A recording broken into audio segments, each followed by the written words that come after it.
घरात सगळ्यांनाच याची गरज आहे, मला तरी असं वाटतं. कारण आज प्रत्येकाच्या घरामध्ये कोणत्या ना कोणत्या प्रकारचा हाडांशी रिलेटेड आजार आहे.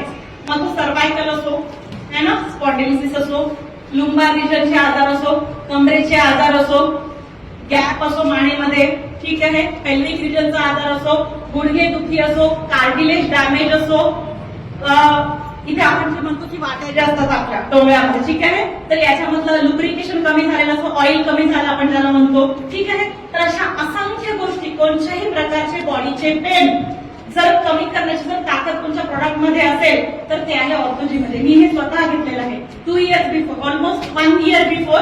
1 वर्ष आधीच माझी अशी सिच्युएशन होती की मी बेड रिटर्न होती, म्हणजे 2 महिने जागेवर झोपून होती. वाटत का विश्वास आहे कुणाला मी एवढी चालत फिरत आहे इथे? नाही ना.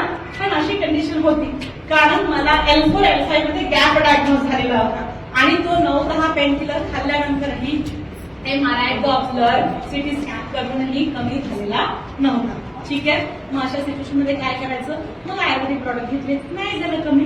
मग कोणाच्या तरी स्टेटसला पाहिलं की ऑर्थोजीनी असं काहीतरी होते. चला बा म्हटलं आता सगळ्या गोष्टी तर करून पाहिल्या, हे इकडून पाहूया आपण. घेतलं, यू वॉन्ट बिलीव्ह, तुम्हाला खरंच विश्वास नाही बसणार, पण 2 महिन्यात माझा हा त्रास कमी झाला. आणि कन्सिस्टंटली आधी तुम्ही माझी पर्स चेक केली तर माझ्या पर्समध्ये ह्या टॅबलेट्स आणि लेडी लाईफ केअर ह्या 2 गोष्टी माझ्या पर्समध्ये तुम्हाला मिळतील. खायचं काही भेटणार नाही पण हे भेटेल, कारण मला माहिती की मला जर तिथून जर पेन मधून जर मुक्त करायचं असेल, व्हायचं असेल तर हे मला इथे काम करतं. तर कोणत्याही प्रकारचा वात असो, संधिवात असो, जॉईंटचे पेन असो, बॉडीचा कोणताही पेन असो, मसल पेन असो, कार्टिलेज पेन असो, लिगामेंट पेन असो, हाडांचे कोणतेही आजार असो, तर अशा कंडिशन मध्ये ऑर्थोजी तिथे 101% काम करतं. हे पण आपण अमृत ज्यूसच्या सोबत घ्यायला सांगतो. ओके, तर हे झालं ऑर्थोजी बद्दल.